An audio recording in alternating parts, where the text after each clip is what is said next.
Hi guys, this is your captain speaking. Wake up, it's time for Sericap. Kalian masih ingat gak nih kapten sebelumnya pernah bahas journey aktornya Gong Yoo? Di akhir video, kapten bilang nih kalau Gong Yoo bakal tampil di drama Netflix The Silent Sea. Nah, kali ini kapten akan recap The Silent Sea yang jadi drama pertama Korea berlatar luar angkasa. Udah siap? Just langsung aja, ini dia recap drama The Silent Sea.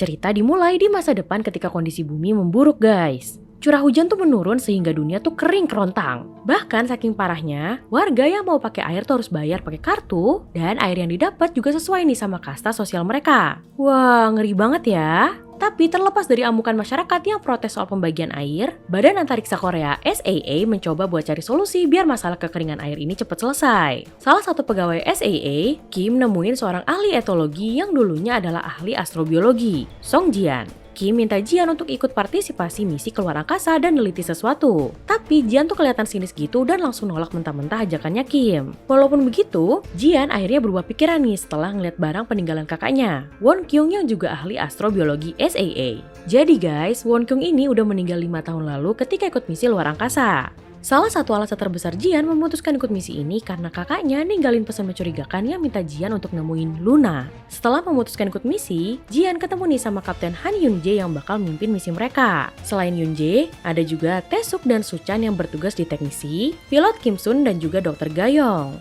Mereka semua ngumpul nih untuk briefing sebelum keberangkatan. Briefing dipimpin nih sama atasan SAA, Direktur Choi dan juga Kim. Sebenarnya misi mereka tuh sederhana banget. Cuma diminta untuk pergi ke pangkalan balai di bulan untuk ngambil satu sampel rahasia yang berisi zat penting. Tapi ketika Jian nanya zat apa yang harus mereka ambil, Direktur Choi maupun Kim gak bisa jawab apa-apa karena semua data terkait zat tersebut hilang karena kecelakaan radiasi 5 tahun yang lalu. Nah loh, otomatis semuanya bingung dong, termasuk wakil kapten Sohyuk. Walaupun misinya masih ngawang banget, semuanya harus tetap berangkat.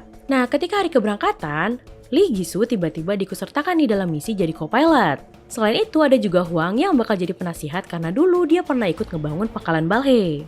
Mereka akhirnya berangkat nih ke bulan. Tapi di perjalanan, tiba-tiba ada kerusakan eksterior pesawat yang akhirnya bikin Yun Jae ambil keputusan untuk ngelepas mode roket.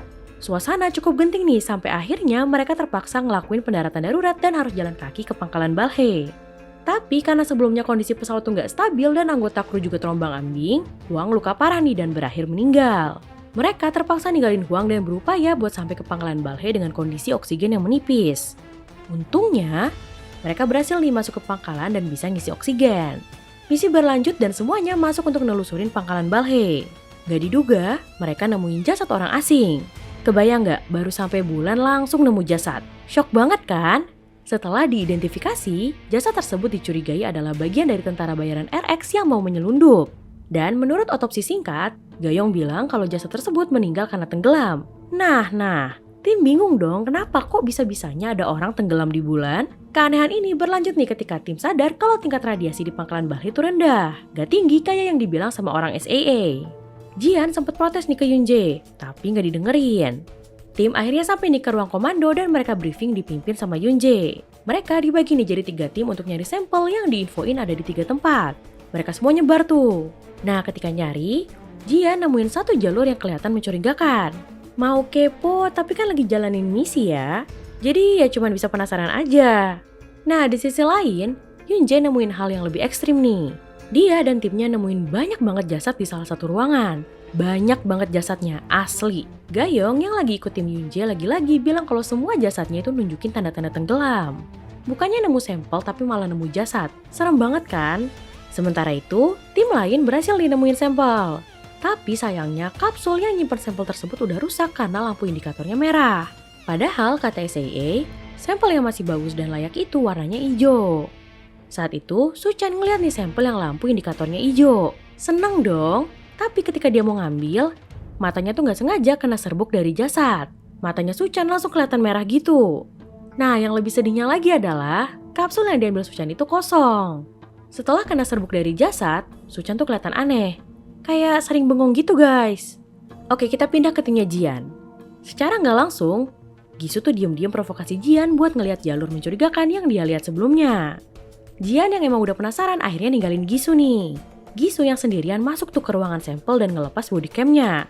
Mencurigakan nih. Jisoo kelihatan buru-buru gitu nyari sampel. Saat itu, Jisoo ngerogoh kolong meja. Dia kayak ngerasa ada makhluk lain gitu. Dia kaget sih, tapi tuh tetap fokus nyari sampel ini. Untungnya pencarian Jisoo gak sia-sia. Dia berhasil nemuin kapsul dengan indikator hijau yang ada isinya. Tapi isinya tuh air guys, air. Saat itu pas banget nih Jian lagi datang. Tapi Jian malah ngeliat Jisoo udah kecekek gitu di atas. Yang parahnya, Jisoo tahu-tahu jatuh dan langsung meninggal. Jian juga sempat nih interaksi sama makhluk gak dikenal itu. Cuman si makhluk ini tuh langsung hilang ketika Sohyuk datang. Gara-gara ini, Yoonjae jadi lebih waspada nih. Dalam beberapa jam, dia udah kehilangan banyak banget anggota tim. Ketika ngecek bodycamnya Jian, dia mulai ngerasa aneh nih dan sedikit percaya soal makhluk lain di pangkalan Balhae. Karena hal ini, Yoonjae dan Sohyuk coba buat nyari tahu makhluk aneh itu lewat ventilasi udara di lokasi Jisoo meninggal. Sementara Yoonjae dan Sohyuk investigasi, tim Suchan dan yang lainnya sampai di ruang komando. Taesuk yang bertugas ngatur komunikasi tim dan SAA ngasih tahu nih kalau sistem mereka error sehingga mereka masih belum bisa terhubung sama bumi. Saat itu, Suchan jadi makin aneh nih sampai dia keringetan banyak banget dan tahu-tahu muntah air guys. Semua orang panik nih ngeliat apa yang terjadi sama Suchan, termasuk Gayong. Dia coba buat nyelamatin Suchan dengan berbagai cara. Saat itu semua tim balik lagi ke ruang komando dan ngeliat keadaannya Suchan. Walaupun Gayong udah berusaha buat nyelamatin, sayangnya Suchan berakhir meninggal. Semuanya shock nih sama kejadian yang gak pernah mereka lihat sebelumnya. Gayong akhirnya minta izin nih buat otopsi Suchan biar dia tahu penyebab kematiannya. Lagi-lagi mereka dibagi tim. Jian, Gayong, dan Iwan bertugas otopsi Suchan dan nyari tahu alasan kematian. Sedangkan Yoonjae dan yang lain nyari kapsul sambil nyari keberadaan makhluk aneh yang ngebunuh Jisoo. Jian yang emang dari awal udah curiga ada sesuatu di pangkalan Balhae memutuskan pergi untuk ngambil sampel dari jasad yang mereka temui sebelumnya. Di sisi lain, Yoonjae nelusurin ventilasi dan nemuin satu ruangan yang cuma bisa diakses sama para petinggi. Yoonjae juga dapat info nih dari tim ruang komando kalau ada kemungkinan sistem komunikasi bisa dibenerin tapi sebelumnya ada alat yang harus diganti. Karena Suchan udah meninggal dan tersisa Taesuk doang sebagai teknisi, Yoonjae memutuskan untuk ganti peralatan komunikasi tersebut selama dikasih arahan sama Taesuk. Yoonjae akhirnya pergi nih keluar pangkalan dan mau ganti peralatan. Nah, di sini Yoonjae tuh harus ngehindarin kargo yang tiba-tiba gerak sendiri. Untungnya Yoonjae masih bisa menghindar. Tapi sayangnya saturasi oksigennya tuh berkurang. Walaupun keadaan genting banget, Yoonjae masih berusaha nih buat ganti peralatan kayak yang diminta Taesuk dan berhasil balik ke ruang komando. Setelah ganti peralatan, bukannya bisa terhubung sama bumi, tim ruang komando malah dapat sinyal dari ruang jasadnya Jisoo. Ketika ngecek ke sana, ternyata Jisoo punya alat komunikasi lain dan diam-diam kerja sama tentara bayaran RX. Jadi ada pengkhianat gitu guys. Walaupun kelihatannya chaos banget, untungnya Taesuk berhasil nih benerin sistem komunikasi dan Yoonjae bisa terhubung nih sama Direktur Choi di bumi. Yoonjae laporan dong kalau ada beberapa anggota yang meninggal dan dia tuh ngerasa misi ini mulai membahayakan. Tapi Direktur Choi nggak mau tahu dan pengen tetap misi mereka berlanjut. Yoonjae jadi bingung dong ya. Sama bingungnya kayak Yoonjae, Jian, Iwan, dan Gayong yang masih lanjut otopsi nemuin kandungan air yang nggak biasa. Ketika Jian coba buat eksperimen dan naruh darahnya di air tersebut, tiba-tiba airnya bermutasi. Jadi kayak banyak gitu guys. Air tersebut baru berhenti bermutasi ketika dibukuin sama Gayong. Nah disinilah akhirnya mereka tahu nih penyebab kematian Suchan. Suchan keracunan air lunar. Jian jadi makin curiga nih dan nanya ke Yoonjae sebenarnya apa sih sampel yang diminta sama Direktur Choi. Dan di sini akhirnya terkuak semuanya. Direktur Choi ngirim mereka untuk ngambil air lunar. Pas denger ini, Jian langsung bilang tuh kalau air lunar adalah penyebab kematiannya Suchan. Air lunar masih nggak stabil sehingga malah jadi makin bahaya kalau dibawa ke bumi. Di sini, Jian juga cerita kalau dia adalah adiknya Won Kyung, ahli astrobiologi yang dulu pergi ke pangkalan Balhae dan neliti air lunar. Setelah semuanya terkuak, Jian akhirnya secara blak-blakan bilang kalau dia butuh akses untuk bisa masuk ke ruangan petinggi karena dia mau cari tahu soal air lunar. Yoonjae akhirnya setuju dan ikut nemenin Jian ke ruangan akses level 1. Ketika masuk, mereka ngeliat banyak banget penyimpanan data. Dan yang anehnya, mereka juga nemuin ruangan bawah tanah yang ditumpuhin banyak tanaman. Karena penemuannya terlalu mengagetkan, akhirnya seluruh tim datang dan ngecek ruangan bawah tanah yang mencurigakan ini. Mereka cukup kagum nih sama tanaman yang tumbuh di sana. Kayak, kok bisa nih ada tumbuhan hidup di bulan? Tapi yang bikin mereka makin kagum adalah ketika mereka masuk ke satu ruangan, mereka tuh ngeliat banyak banget sampel kapsul dengan tanda hijau. Nggak pakai pikir panjang dong, mereka langsung ngambil sampel itu biar misinya cepat selesai dan bisa balik lagi ke bumi. Tapi kebahagiaan mereka tuh gak bertahan lama. Tiba-tiba makhluk gak dikenal muncul lagi dan nyerang Iwan. Semua anggota tim jadi langsung nyerang si makhluk gak dikenal ini. Nah, setelah dilihat lebih detail, makhluk ini bentuk fisiknya tuh manusia, tapi punya insang guys. Ketika dikejar, makhluk gak dikenal ini tuh kabur dari ruang bawah tanah. Karena keadaannya jadi gak terkendali, satu kapsul sampel bocor nih dan kena darahnya Iwan sehingga air lunar yang ada di dalam kapsul tersebut langsung bermutasi. Semua anggota tim langsung kabur nih buat nyelamatin diri. Setelah berhasil kabur, itu yang luka akhirnya dibawa nih ke ruang medis dan didiagnosa kekurangan darah. Saat itu, Taesuk secara sukarela donorin darahnya dan ditinggal berdua aja nih. Sementara Jian sama Gayong nyari data yang tersisa soal air lunar dan anggota yang lain nyari makhluk asing lagi. Ketika ditinggal berdua sama itu, Taesuk diam-diam ngeluarin alat komunikasi yang dipakai Jisoo untuk ngabarin tentara bayaran RX dan niat mau ngasih air lunar yang mereka temuin. Nah kan pengkhianatnya jadi ada dua nih guys. Tapi ketika Taesuk ngambil air lunar, Jian sama Gayong datang nih sehingga terpaksa Taesuk gagal. Saat itu, makhluk gak dikenal tiba-tiba muncul lagi dan nyerang anggota tim. Ketika anggota tim yang lain coba buat nyerang makhluk gak dikenal, Jian malah memilih nih untuk ngasih air lunar biar makhluk ini tenang. Tapi Taesuk tahu-tahu nembak air lunar yang bikin si makhluk gak dikenal ini kesakitan terus kabur. Setelah makhluk itu pergi, Jian dengan tegas ngingetin anggota tim yang lain untuk gak ngebunuh si makhluk gak dikenal karena mungkin aja bermanfaat untuk kebutuhan riset. Akhirnya, Yunjae ngadain rapat darurat untuk nangkap makhluk gak dikenal dengan jadiin Jian umpan. Ketika tim yang lain lagi rundingan, Taesuk yang lagi ada di ruang medis akhirnya benar-benar memutuskan untuk berkhianat. Dia ngambil air lunar dan kabur. Yang Taesuk nggak tahu, itu ngeliat hal ini dan coba buat ngalangin Taesuk. Tapi karena udah dipenuhi keserakahan, Taesuk nggak pakai pikir panjang langsung nembak itu sampai meninggal. Taesuk yang udah kontak-kontakan sama teroris memutuskan nih untuk menutup akses pintu di pangkalan. Sementara itu, Yunjae dan anggota lain coba nih buat nangkep makhluk gak dikenal. Mereka hampir berhasil. Tapi ketika pintunya mau ditutup, kaki si makhluk gak dikenal ini tuh kejepit sehingga Jian lebih memilih untuk nyelamatin si makhluk yang wujudnya anak kecil ini. Cuman karena panik banget, makhluk ini gigit tangannya Jian. Ngeliat makhluk yang gak dikenal tuh kesakitan, Yunjae jadi gak tega dan akhirnya luluh terus ikut nyelamatin. Cuman karena Taesuk nutup pintu akses, makhluk gak dikenal ini jadi panik terus kabur. Jian ngikutin makhluk ini dan sampai nih ke ruangan tempat dulu kakaknya tinggal. Jian eksplor ruangan itu dan nemuin data riset yang selama ini dia cari. Jian akhirnya tahu nih kalau ternyata kakaknya ngelakuin tes reaksi air lunar ke banyak banget makhluk yang sama kayak makhluk gak dikenal ini. Jian juga tahu kalau makhluk gak dikenal ini punya nama, Luna. Sama kayak pesan mencurigakan yang ditinggalin sama kakaknya. Di saat yang bersamaan, Yunjae dan Gayong yang udah ketemu masuk nih ke sebuah ruangan yang isinya tuh ngeri banget. Isinya adalah jasad Luna yang gagal dites. Serem banget.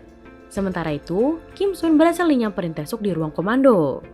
Kim Sun coba nih buat ngebuka akses pintu darurat dan nyegah Taesuk ngasih air lunar ke teroris RX.